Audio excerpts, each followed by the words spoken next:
Buenos dias, bon dia, bonjour, Zhao Sheng Hao, Shub Prabhat, Utro, and good morning. All right, now that we've exhausted all of my non-English, I'll just keep going in English from here. Thank you for taking the time. It is really an honor to be here today with you to talk about navigating the disruption that's being caused in the financial services industries through technology, and also some of the opportunity. So I work at the Massachusetts Institute of Technology. I help lead a research group that does quite a bit of work in using technology to build better societies. We also do quite a bit of work here in the region.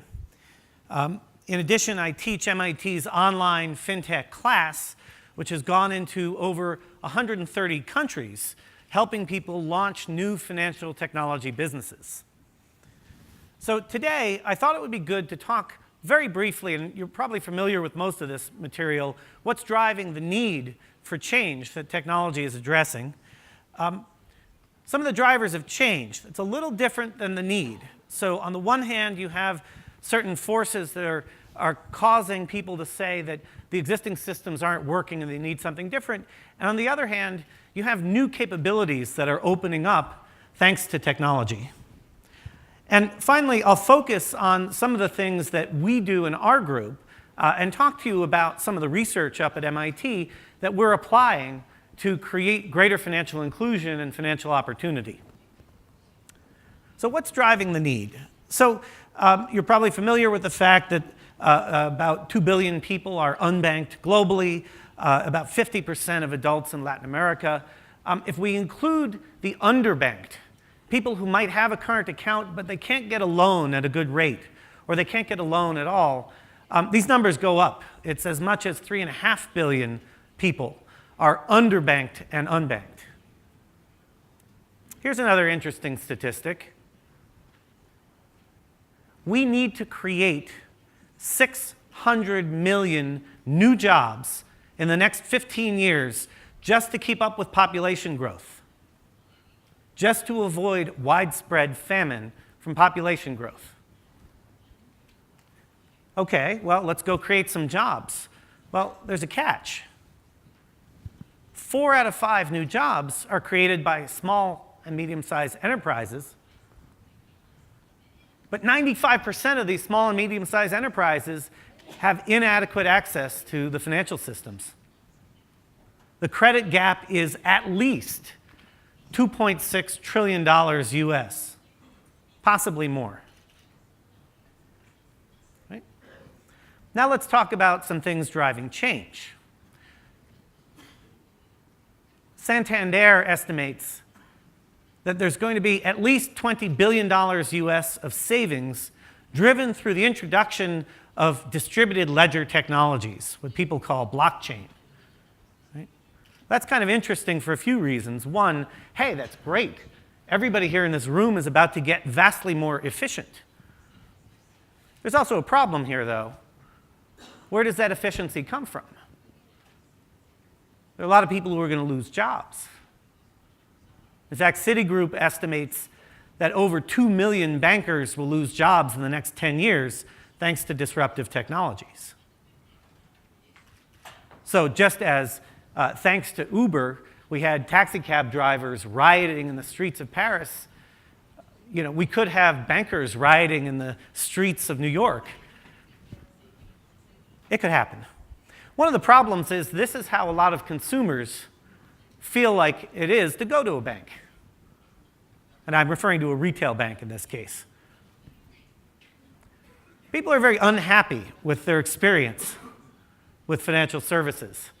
So if you can't see the caption, it says, the bank teller has a mask on and a gun and is saying, quick, give me the cash.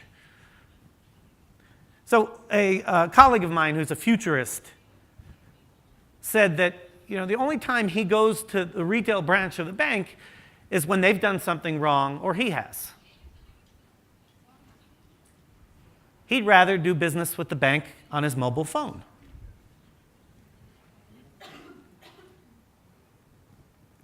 So there have been a number of challenger banks starting to rise up They're particularly vigorous in the UK and Europe, but they're starting to spread. These are a few examples of these challenger banks. They're taking advantage of new technology that is radically disruptive for how you build and run a bank. It's 50% less expensive to build a challenger bank in terms of the IT systems. Many of these banks don't have branches. They're all mobile. So they have zero cost of real estate, zero cost of retail branch personnel. They need 90% fewer people to run the bank. Again, bankers riding the street of New York. So challenger banks are one of these capabilities that's enabled thanks to technology, thanks to automation, to AI systems, to mobile banking, mobile technologies. So for a consumer, this is greater convenience at a lower cost. Now you can more cost-effectively serve more consumers, but it does create certain implications if you're running a bank. Okay, let's look at money transfer. Here's another one. So I've oversimplified, but let's pretend that this is accurate for the sake of today's discussion. So if you want to send money, let's say I want to send money, a friend of mine wants to send me money here in Santiago today. They have to go to their bank in the US. That bank then connects with a processing network. A central bank gets involved. There's another processing network. There's a local bank here. And finally, I can get my Chilean pesos. But thanks to digital currency like Bitcoin, you can connect directly. Several layers of intermediation have been removed. In Africa, money transfer through BitPesa, which is a Bitcoin-based money transfer company, is more than 10 times less expensive. It's 10 times cheaper to use BitPesa to move money around in Kenya than with the conventional money transfer. So the conventional money transfer costs about 13%, and BitPesa is less than 1%. One of the interesting things they discovered, by the way, was that they thought that their main customers were going to be consumers who were trying to move money in and out of Kenya. But actually, it was small businesses who have become their biggest customer for this money transfer activity. 10 times less expensive. Again, very exciting if you're running that business or if you're a consumer trying to move money. But those are all businesses that are going to go away in this change. The processing networks. And some would argue, although I don't make this argument, the role of central banks radically changes in this era of digital currency. My argument would be it changes somewhat, but there are many, many functions of a central bank, and Bitcoin is not going to replace even half of them. So if you're working in financial services today, it can feel a little like you're in the top apartment building in that tallest apartment right there. So what do?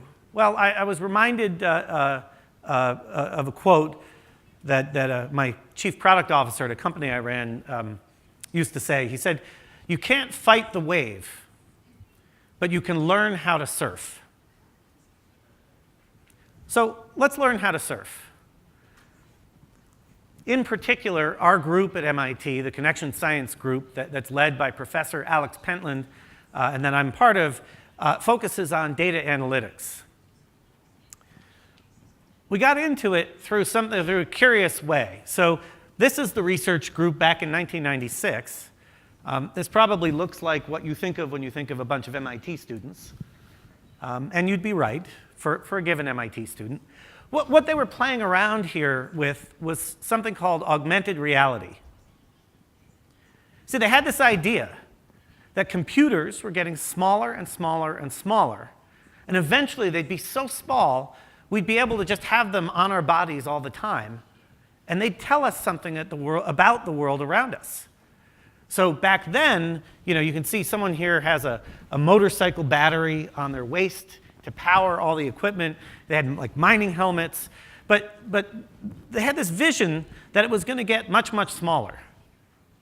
So over 20 years ago, they hired some artists to show people what would this look like when suddenly we have computing technology that is so small, it can just fit in our pocket, right? We've all got cell phones here. For most of us, it's the last thing we touch at night before we go to sleep. It's the first thing we touch in the morning. And as a result, there's a rich stream of data about our lives that can be analyzed to figure out what's going on in society. In fact, there's another powerful innovation that's come along, our credit cards. Right?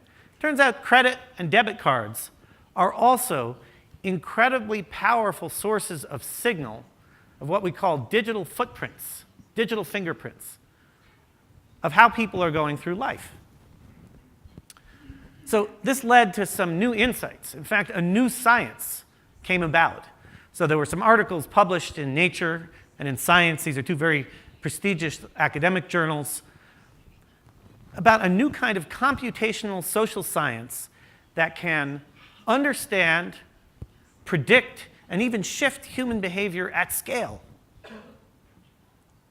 And the reason, by the way, that the image there has two monkeys is that one of the key insights that we learned once we started getting these very fine signals from people's cell phones, from credit cards, from other things, is that a lot of human behavior can be explained by understanding pre-verbal behavior, things that don't involve language. You know, if you're having an interesting conversation with someone, you might start going like this. You might go, Now, you didn't say, oh, that's very interesting. Please continue what you're saying. But I understood what you meant. I knew that meant I should keep going because we're engaged. That's an example of these pre-verbal signals. So we went to a business plan competition, and we looked at the judges, and we looked at the people presenting. And without reading any of the business plans, we were able to predict who was going to win based on these pre-verbal signals. But they scale up much more than just the sort of small group interactions. To understand why, what's behind this, we have to go back even further in time than 20 years ago. We have to go back to 1759. So I assume here everyone has read Adam Smith. We've all taken economics class. Yeah. So the invisible hand is one of these ideas that permeates many of the things that ultimately you end up doing in your daily jobs. It's this notion that people are rational actors. This notion, by the way, it was not in Wealth of Nations, where people often think that that quote is from. It was actually Theory of Moral Sentiments. And in Theory of Moral Sentiments, Adam Smith talked about this idea that, you know, you're a rational being, and so the way people would interpret this is you're a rational being, you'll act in your own self-interest, and then somehow all of the different self-interests of all the different people would collect up, and the market, somehow the invisible hand of the market, would shape behavior so that you'd have a rational market. But this leaves something out really important. Because Adam Smith also talked about collective intelligence. The idea that people were not only acting as rational beings, but also that they were acting in concert with each other, in collaboration. We've lost this idea. It's become detached or decoupled from the idea of the rational individual. It turns out to be one of the most important insights that we rediscovered with this data-driven computational social science. That a lot of what you can do, a lot of what we can understand, can come from understanding the behavior of groups. Now, in 1759, Adam Smith did not have the computing power, and he didn't have the data to be able to prove this. But now we can.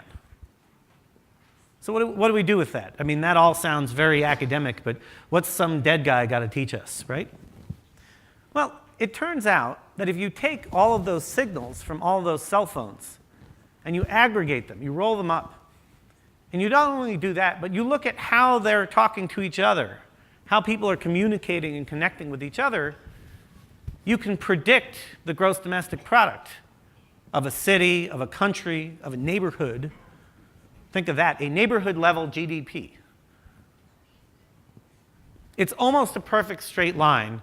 The relationship between social ties, or what we could think of as idea flow, how people exchange ideas with each other, and commerce, GDP. In fact, in looking at over 200 cities across the US and Europe, there was only one city where there was a very high rate of communications and not much economic productivity. Who would care to guess what that city is? Anyone? Washington, D.C. Someone said it here, yes. So what that means, I will leave that as an exercise for the student. But this is a powerful tool that gives you insight, right? This is important because one of the startling things I learned was that half of the bonds issued for municipal finance are purchased without adequate financial information on the city or the project. Think about that. Half of the multi-trillion-dollar US municipal finance market, people are making decisions without having good insight into what's going on. But now we can get that insight. Now we can do things like we can predict the GDP improvement that a certain infrastructure project could provide. We can look at how people walk around a city and bus travel and metro travel, and then we can forecast, if you put in a new metro line through a certain set of neighborhoods, what will the improvement be to the GDP in those neighborhoods? You also can look at, let's say you're thinking about a north-south metro line, and you already have an east-west metro line. You can say, okay, what is the negative impact on the east-west metro line going to be if you put in that north-south metro line? Because there's only so many people in the city, and so if you take them away from one part and move them to another, what happens? So this is actual data from an analysis of Crossrail 2 in London, where colleagues of ours applied these techniques to say, for the 30 billion pounds sterling that they're investing in Crossrail 2, is it actually worth it? We can use this for lending, right? So I mentioned before that credit cards are really powerful sources of signals. So we looked at 100 million credit card records in Asia, and we found that there were these patterns that emerged, that people had certain habits, certain engagement patterns that would show up in their spending, and then they had these other patterns that would show up around exploration, where you go beyond your patterns of habit, you start looking at other areas in the city, and it shows up in your shopping. You go to a different coffee shop. You go to a different store. We looked at cell phone data for 100,000 people. We found that we could correctly identify high-income versus low-income people just from cell phone metadata, which is a fancy way of saying just from understanding how people were calling and messaging each other. Not really who they were talking to. This wasn't sort of delving into the specifics of personal information. This was about big patterns. But we found that wealthier people, for example, ranged more widely. They wandered around more in the city, and they had what's known as lower reciprocal trust, which basically was expressed as, more people would call them and message them than they would reach out to. Low-income people, on the other hand, moved around less, but they had higher reciprocal trust. So there are some very interesting implications for this in terms of how you manage and access communities, and also how you understand what's going on. How you understand, for example, the impacts of a development loan to build a chain of health clinics in a particular city. Because there'll be health impacts, but there are going to be other impacts as well, like economic impacts. Okay. Another thing you can use this for is credit scoring. In fact, so credit scoring conventionally is based on linear regression models. You look at credit history from a credit bureau, a national credit bureau, let's say, and we extrapolate forward. We say, okay, your history of payments will continue, and that will sort of tell us how much of a loan we should give you, or if we should give you a loan at all. This creates what I call the credit trap, of course, for the thin file or no file consumer. If you don't have credit, you can't get credit. But if you use mobility data, how people move around the city, it turns out to be 30 to 50% better at predicting credit behaviors than credit bureau data. So we worked with a real bank in Europe, in Eastern Europe, in a developing country in Eastern Europe, with 400,000 customer accounts. And we built a series of better credit models. Not only for consumers, so it was 30 to 50% better for the consumer accounts at predicting, are they going to make a late payment? Are they going to default on their loan? We also were able to do this for small businesses. We looked at 1,000 small businesses in that same city, and we found that we were 35% better at predicting credit events for that business. Now, this was exciting for me because I used to work for Dun & Bradstreet, which does lots of small business analytics very poorly. So we started a company called Distilled Analytics to actually commercialize this research, to bring better credit models to the world that not only can help with people who today we already understand how to score, but even create inclusion for people who have no credit history. So I leave you with this thought that there are some new tools that you can use, right? If you're using some of these digital, like distributed ledger technologies and artificial intelligence, you can create a more efficient financial system, lower cost, serving more consumers. I would argue that you can foster GDP growth with greater confidence. You can make smarter investments in infrastructure projects because you can predict their economic impact. I would say that you can manage your lending book better, both reducing your capital at risk and also being able to improve the number of people that you can serve. And finally, and we don't have time to go into much detail on this, but we'll certainly be happy to talk about this in Q&A, we can create new tools for interventions. As I mentioned earlier, this big data analytics that looks at groups is able to not only understand what's going on in the group, but also how to trigger behavior changes. So in a city which I cannot name, but in a city in Latin America, these techniques were used to reduce crime by 70%. In a city in Europe, actually it was a whole region in Europe, in a government region in Europe, we were able to reduce energy usage by 17%, meaning that they could then be all hydroelectric instead of using diesel generators. And it was by doing this analysis of people, of their social relationships, and of their social behaviors, and then activating it. So we've written a few books on some of these topics and more, which you can find at visionaryfuture.com. Frontiers of Financial Technology talks about blockchain and several other technologies like distributed ledger, like prediction markets. There's a digital banking manifesto in it, which says, here are 20 ways, 30 ways banks can change using digital technologies. We've also got a 60-page chapter on regulation and financial technology, because obviously we're operating in regulated industries. And so what are some best practices of dealing with tech disruption if you're a regulator or if you're a disruptor? Trust data is something that we put together around building a new data architecture for the world. Because all that data I described to you before, from cell phones and credit cards, it's very personal data. God forbid someone get their hands on it who you don't want to have their hands on it. So we've created a more secure data architecture that not only makes it safer to manage that kind of personal information, but also when you do want to share it, easier to share. And along the way, we said, hey, we could also create a new kind of digital identity. Because 75% of the people, of that 2 billion people that we said are left out of the financial system, also don't have identities. And there are solutions, and we've proposed one of them. So I thank you for your time, and I'm happy to answer any questions you might have.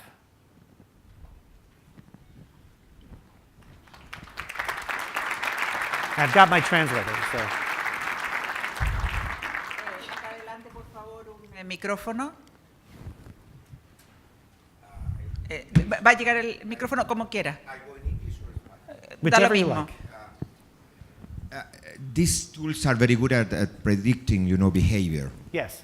but it's much more difficult to induce change. Yes. Well, we know, I work in innovation, there is a high correlation between social capital, trust, and innovation with growth.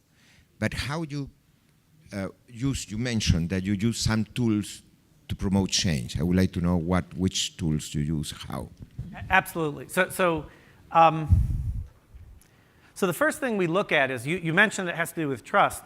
We figure out where are the clusters of people. Where are the people that you trust? And you can offer incentives, for example, that don't have to be financial.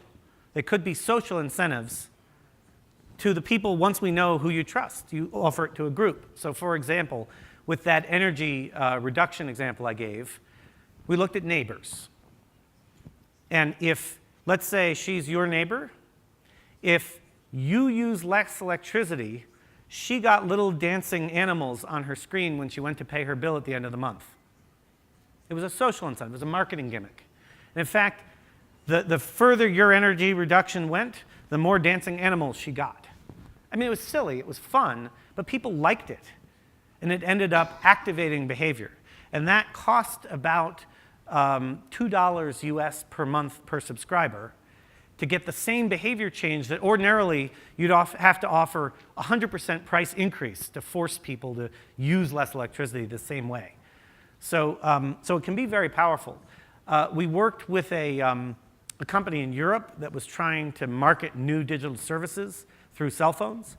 And by figuring out who the groups of friends were, we were able to improve the effectiveness of their marketing campaign by 1,000%, 10 times. Because everybody was getting the same message, and we had crossed the message. So it was basically, if you and your friends sign up for this service, you'll all get a certain discount. So that's great, but we have to know who your friends are, and that's where the analysis comes in. So people can volunteer it, or you can do a sort of a meta-analysis and apply it. In the case of the credit card analytics I mentioned, we didn't need any outside data. We used the bank's own data to do a better credit score. So does that answer your question? Okay. Anyone else? No? ¿Alguna otra pregunta? Acá, por favor, si pueden traer el micrófono. Okay. Le van a pasar el micrófono. So you were saying that you can predict in a town or in a country or in a state, Yeah. how they were going to grow. But for instance, now in the US, basically you have two countries. Basically, so how are you going to predict where it's going to move? I'm talking politically. I'm talking economically. Because they're two totally different visions. Yeah. And so Same in the UK, in fact, too. It's correct. Yeah. And it's coming more and more. So yes, you have big data, but big data that basically contradict one, well, I don't know 100%, but there are lots of differences there. Yeah. And so how you are going to predict using that big data? Yeah. So it's interesting. A couple of things on that. We actually analyzed what's been happening in the US elections over the past several election cycles.